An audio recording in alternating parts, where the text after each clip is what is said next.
Welcome to the 21 Report. I'm Frank Pesci, with acclaimed American author, philosopher of men, known for his cross-cultural ethos of masculinity, Jack Donovan. Jack, how are you? I'm all right, man. Man, I'm sorry I had to read that. I am familiar with your work. I have seen you speak, and I just want to make sure that I communicate that the way it needs to be communicated.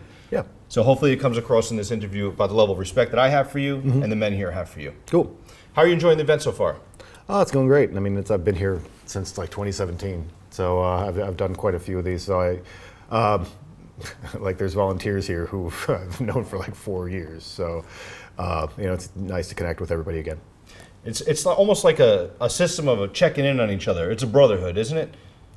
Yeah. I mean, it's definitely a good network of men. Of one of many overlapping networks of groups of men. Yeah. Absolutely. So you obviously gave some speeches here. Yeah. They were exciting. Yeah. You want to talk a little bit about that? Oh yeah. For this conference, I really just wanted to review the Way of Men, because I've actually never talked about the Way of Men specifically for the 21 convention, and I wanted to go over the basic concepts of my gang theory of masculinity, because I think it's one of my biggest contributions to the field of really masculinity studies, and that's kind of what I talked about in the presentation, was that all these people who are experts in masculinity are people who really hate masculinity, and all the university experts and the people writing books about it and so forth. And I set out many years ago to write a book, what is masculinity, and kind of trying to answer what that question is. And that was what the Way of Men was. And I think I did a pretty good job, and it's been around for a really long time. I put out the 10th year anniversary hardcover, this year. Hardcover, nice. Yeah, and so I could do a new afterword and explain what's happened over the last 10 years. And I think it's been really foundational for a lot of people, and I think it's influenced a lot of the people who are influencing men now. It's been a kind of foundational book for a lot of people. Jack, you've had a really unique background. In the time that I've followed your work, I have known you to build intentional community, live on large swaths of land, move to different places in the country to engage in different types of work, and carry on new work. Yeah. What are the ethos that drive you, and what are the kind of men that are attracted to the work that you're doing? Well, all kinds of men are interested, because I'm talking about masculinity in a way that theoretically should be accessible to all men. And one thing I wanted to say in my speech that I didn't say was that the Way of Men is meant to be for everyone. Even if you don't like me, basically, right. Is that it's meant to be for all different, an understanding of masculinity that could make sense to men of all different tribes at any time throughout history.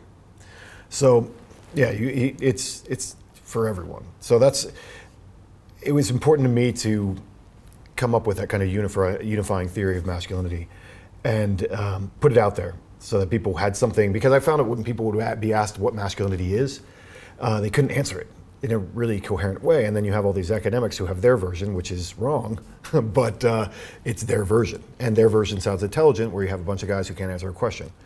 And so I thought it was really important to put that information out there and influence a lot of people that way. I've been an advocate for a long time of just understanding what masculinity actually is, and kind of recapturing that heroic masculinity that we had in like the epics and the sagas and so forth, and making sure that history and that heritage isn't lost. Jack, you're obviously somebody who has embraced imagery. You have tattoos. Anytime I see you streaming online, I see the work that you're doing. Yeah. Imagery plays a huge part in who you are as a character, and it's evident that imagery either communicates to you or you communicate through it. How important is it for a man to have congruent imagery in his life, and how does it affect the way that they act and behave? Well, all imagery is communication. So the way that you dress, the way that you look, the things that you surround yourself with, they all send a message. And as Tanner Guzzi, who's not here, but he's often spoken at the 21 convention, we get along because we agree on the idea that even if you say you don't care about any of those things, that still sends a message. Right. So it's I think there's this idea that men aren't supposed to care about things like that, But I gave a speech earlier this year at a different event, talking about the fact that actually, when you look at art and culture throughout history, men made all of that. Men made most of the art that's ever been made. To the idea that men don't make art or shouldn't care about it or shouldn't care about aesthetics, just is historically incorrect. This is what we've always done. So it's just really, I think I would love to see American men, because I think American men, because there's kind of this kind of puritanical influence in America, and part of our background. So you either go, kind of Wild West burlesque, or you go this kind of puritanical route in America. And I think that we don't have as much of the richness of the art around us that the Europeans have. And I think it's important, that kind of James Bond ideal that you can wear a tuxedo and go to the opera and also be a badass. All these things are part of masculinity. And so I think it's really important for men to embrace that side of what they do as well. And it's not a feminine side. It is, creation is a masculine enterprise. Pro-generation, absolutely. Yeah. How would the art that you're attracted to, what genre is that? How is that classified? I mean, I have a very distinct. I mean, I went to art school originally, so right, over my lifetime, I've kind of developed a very distinct aesthetic. I think that people who know me and follow my stuff, like, that looks like a Jack Donovan thing, or that Jack Donovan would like that. I always laugh and I call it like Flintstones futurism. I like things that feel primal but also futuristic at the same time, which kind of overlaps with a lot of the aesthetics from like maybe the early 1960s and modernism and like mid-century modernism and a little bit of brutalism and things like that. So, this kind of playfully bone-like structures, but also that are futuristic as well. That's interesting. Your ethos, who you are, what personifies you, are reflected in who you are as a person. You're obviously in great shape. You have good skin tone. You have tattoos. You have the beard. You curate yourself in a way that makes people see that you believe in the things that you preach. You practice what you preach. Absolutely. So that is to say that your ethos produce a specimen like we're looking at here. Yeah. I mean, I try to bring what's on the inside on the outside. I mean, that's really what we should be trying to do. Make all these things congruent. So as I got more into certain things, it's like, well, I really wanted the Zeus beard, because that made sense with my whole thing. It's like everything that I've curated has a specific look to it. It's because, how does this communicate my message? And I think there was a mistake that was made for a long time with men, that if I just write down the right arguments, then I will change people's opinions. But people make emotional decisions, and they want to also, tap into their unconscious as well. And so you want to actually capture all that. And I also tell everybody that if you actually have a message, in the 21st century, you're competing with Hollywood in that messaging. So you have to be able to, represent your ideas in the same kind of way and with the same kind of quality and, forethought. It's evident to me that you're a man of discipline. You've developed habits of excellence in order to produce the work that you produce. You obviously spend time in the gym. You probably eat right. What are some of the habits of excellence that men who follow your work need to know if they're looking for similar results? Oh, you just have to decide exactly what you want. I mean, everything. Your goals change all the time. Like, I've spent the last year kind of focused on bodybuilding, and now I'm going to try and focus on jiu-jitsu and a little bit more than the bodybuilding in this year. And you just have to decide what your actual goals are, and then align yourself in a way that you can do those, to accomplish those goals. I think a lot of people just spin their wheels. So how do you yourself differentiate seasons of life? Some people might say, well, it's January 1st, 2023. Right. This year I'm doing this. But in my life, I can speak for myself, I'll have multiple seasons in one year where I have a targeted approach or a focus towards something that I'm looking to improve or accomplish. How does Jack Donovan do that? Something will run its course. Or honestly, with physical training and things like that, it might be an injury. You get injured in one thing, you're like, okay, well, I've been running on a low-fat diet for way too long. It's probably not good for me anymore. I probably need to shift to something else. Or, I've, let this area lag for too long. And then you get a sense of like, well, I need to pick this up now. and also by the opportunities that present themselves in life, because that changes everything. You get an opportunity in front of you, and then whatever your plans might have been, they have to change because you have a new opportunity. You have to be flexible. Yeah. Okay, I like that. All right, so this is my third year at 21 as an attendee. And I've seen some returning faces, I've seen some new faces, but I noticed that you have an audience that's drawn to you every year. I always see you, busy talking with people asking you to sign their books and so on and so forth. What is it like for you to meet your fans who follow you on social media, consume your content, have read your books, have obviously and evidently you have had an impact on their life, and here you are at a live event having the opportunity to interface with them. What is that like?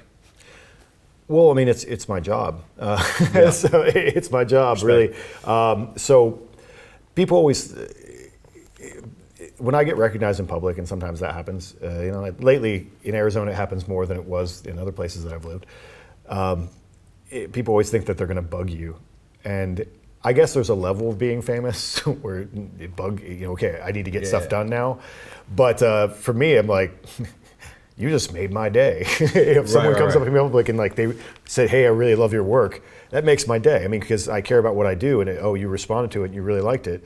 We don't have to necessarily be best friends after that, but that's really important to me that you share that with me. And so if I'm in a conference like this and someone comes up to me and hey, you really changed my life, or this thing that you said was really important to me and it helped me make a positive change in my life. I mean, I think you kind of have to be a jerk to not like that, to not be happy that you had that effect on somebody.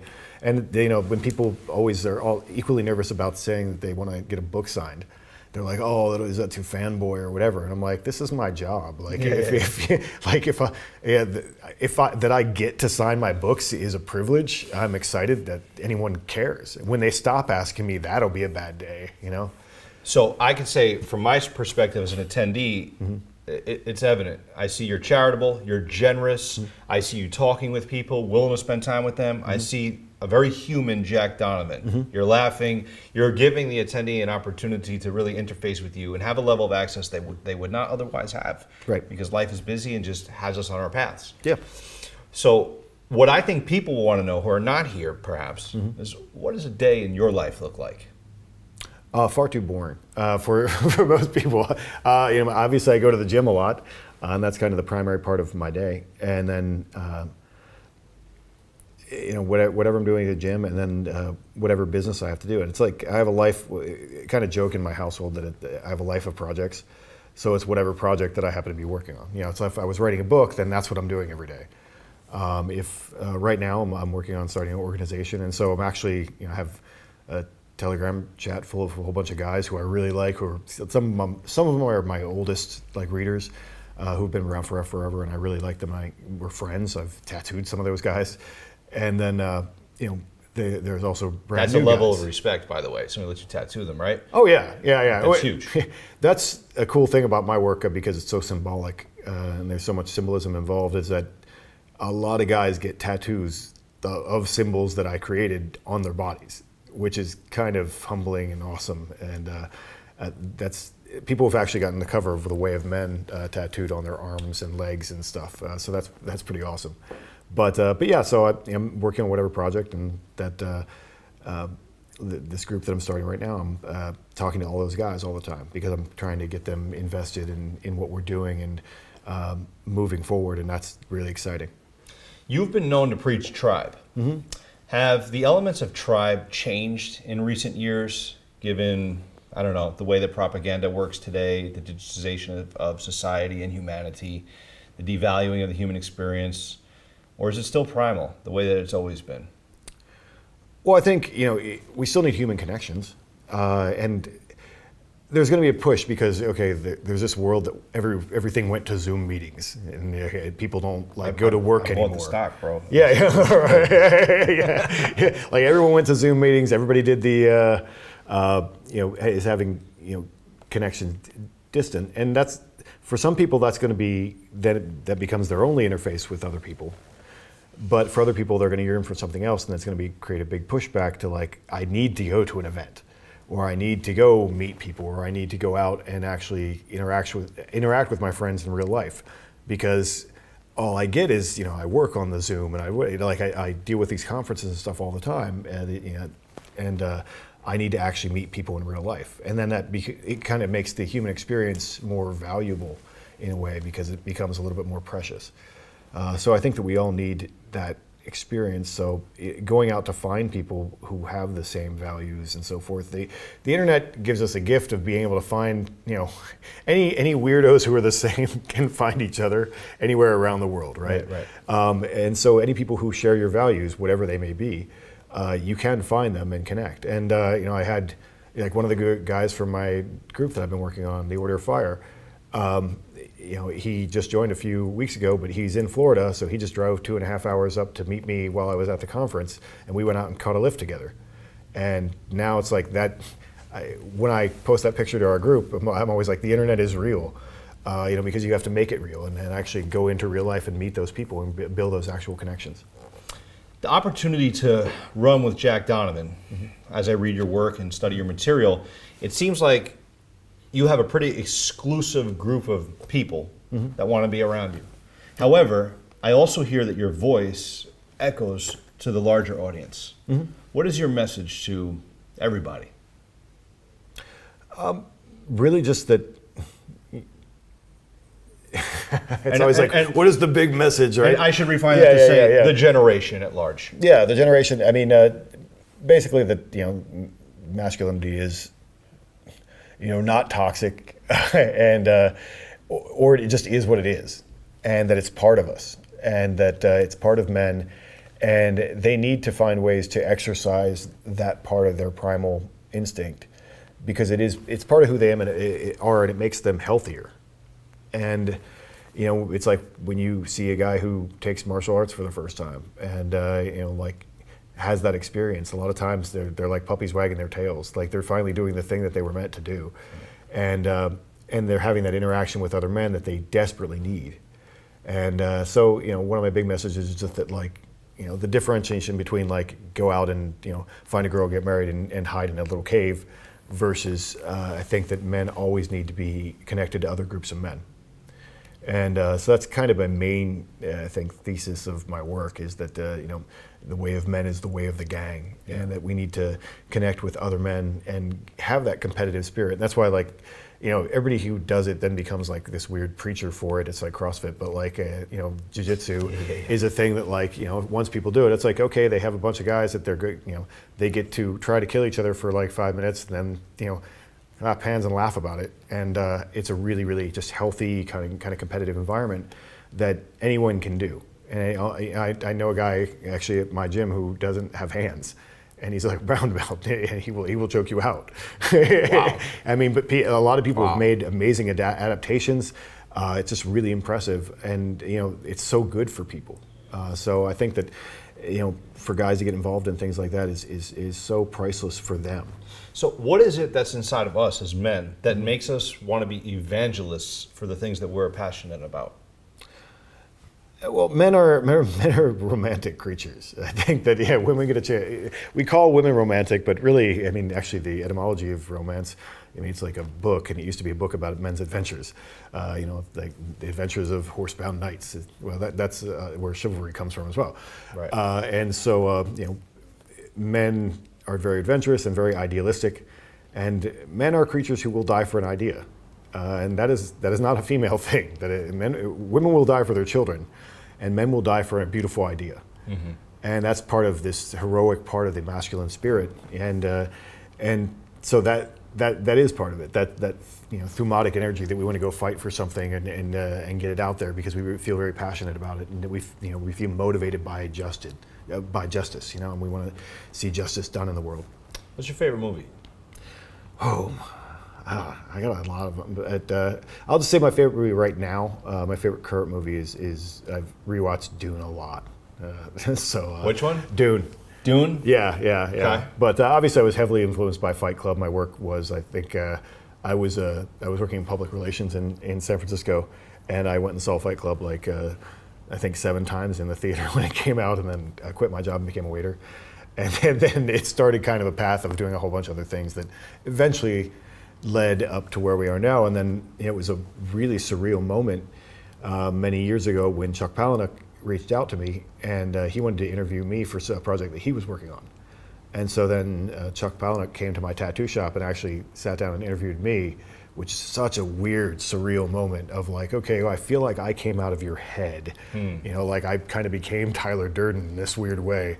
And then, you know, to get to meet that guy was really, really just a surreal experience. And then we went out to dinner one more time and hung out and whatever. And it was just a cool full circle for me you know, to meet somebody like that. What's interesting about the 21 Summit is that you have 3 separate events all under one umbrella. You have the Patriarch Edition, which is for fathers or men who are aspiring to be fathers. You have the 21 Convention, which is, you know, really the founding room of this whole thing. And then you have the 22 Convention, which is for women. Right. How important do you think it is for men and women to attend the 21 Summit? It's just, you know, anyone who's interested in this specific, you know, there's so much talk about masculinity now. There wasn't maybe 10 years ago.